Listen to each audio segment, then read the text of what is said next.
Well, I've been very busy since the last time you saw me. Wherever I've been going, I've been trying to speak Welsh. Badly, but I have been trying to speak Welsh. So in shops, in the pub, to friends. I've been speaking to a lot of friends that I know that speak Welsh, and I've been listening to my Say Something in Welsh in the car, and also whenever anyone comes in the car with me, they do it with me as well, which is nice. Last time I saw you, I think I was a little bit ambitious, but I did say the following. I said that I would like to be able to speak Welsh by saying what I was going to do over Christmas, what I was going to buy people for Christmas, and how the journey has been so far. Helo! Siocled poeth os gwelwch yn dda.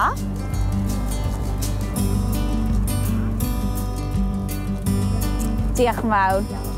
Rydw i'n mynd i'r Manchester gyda mam Ddeufis, achos dwi'n prynu anreg Nadolig. Rydw i'n prynu llyfr fy tad, a rydw i'n prynu dillad i'r nyth, nyth Gracie. Mae Gracie yn 2. A dwi'n ddim yn gwybod anreg Nadolig chwaer a mam, achos mae'n annol.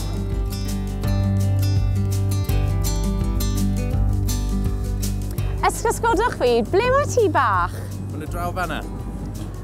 Diolch. Rydw i'n mynd i'r mam a dad dydd Nadolig. Mae'n 11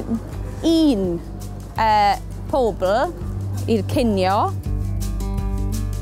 Rydw i'n gwylio teledu. Rydw i'n gwylio It's a Wonderful Life, ffilm Nadolig, a Elf. Dwi'n hoffi Elf.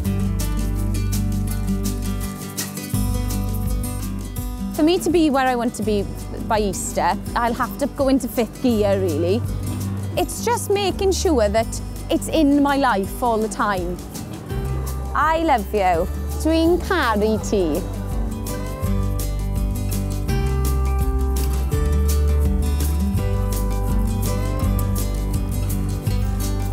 Diolch. Damin o'n Nadolig llawyn, damin o'n Nadolig llawyn, damin o'n Nadolig llawyn, a blwyddyn newydd da.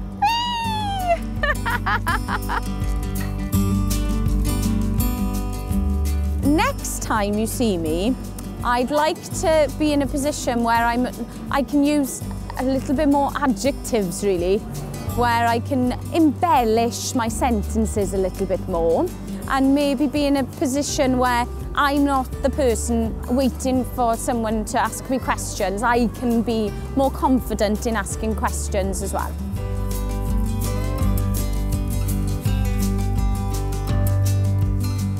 Nadolig llawen a blwyddyn newydd dda.